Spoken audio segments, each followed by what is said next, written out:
नमस्कार, आप देख रहे हैं पुलिस महानगर। तो आइए शुरुआत करते हैं आज की कुछ खास खबरों से।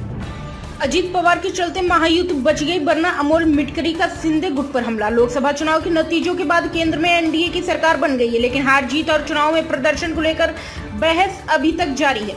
इस बीच एनसीपी ने गुरुवार 20 जून को दावा किया है कि पार्टी नेता अजीत पवार के समय पर एंट्री के कारण महाराष्ट्र का सत्तारूढ़ महायुति गठबंधन लोकसभा चुनाव में बच गया। राष्ट्रवादी कांग्रेस पार्टी एनसीपी के प्रवक्ता अमोल मिटकरी ने शिवसेना नेता रामदास कदम के बयान पर पलटवार किया। अजीत पवार गुट एनसीपी के नेता अमोल मिटकरी ने आश्चर्य जताया कि बीजेपी और शिवसेना नेताओं की ओर से गठबंधन में कलह पैदा करने की कोशिश क्यों की जा रही है। वह बुधवार को एक समारोह में किए गए शिवसेना नेता रामदास कदम के दावे का जिक्र कर रहे थे कि डिप्टी सीएम अजीत पवार ने सत्तारूढ़ गठबंधन में पिछले दरवाजे से प्रवेश किया।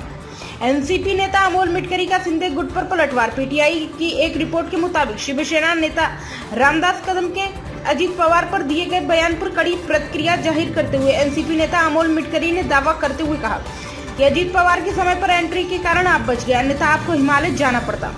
हाल ही में संपन्न हुए लोकसभा चुनाव में महायुति ने महाराष्ट्र की 48 सीटों पर 17 सीटें जीती हैं। शिवसेना नेता रामदास कदम ने क्या कहा था?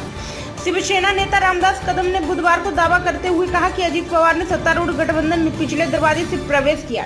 अगर वह कुछ दिनों के लिए नहीं आते तो ठीक होता। बता दें कि अजीत पवार पिछले साल जुलाई में कई अन्य विधायकों के साथ शिवसेना बीजेपी के नेतृत्व वाली राज्य सरकार में शामिल हुए थे। महाराष्ट्र में महायुति ने कुल 17 सीटों पर जीत दर्ज की। इसमें शामिल बीजेपी ने 9 सीटों पर जीत हासिल की है। सीएम एकनाथ शिंदे की पार्टी शिवसेना ने 7 सीटों पर जीत दर्ज की, जबकि डिप्टी सीएम अजीत पवार के नेतृत्व वाली एनसीपी ने महज 1 सीट जीती। उधर विपक्षी महाविकास आघाड़ी ने 30 सीटों पर जीत हासिल की।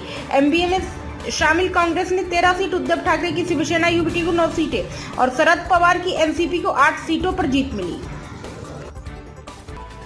अब तक की खबरों में बस इतना ही। ऐसे ही खबरों के लिए बने रहें हमारे साथ। तब तक के लिए नमस्कार।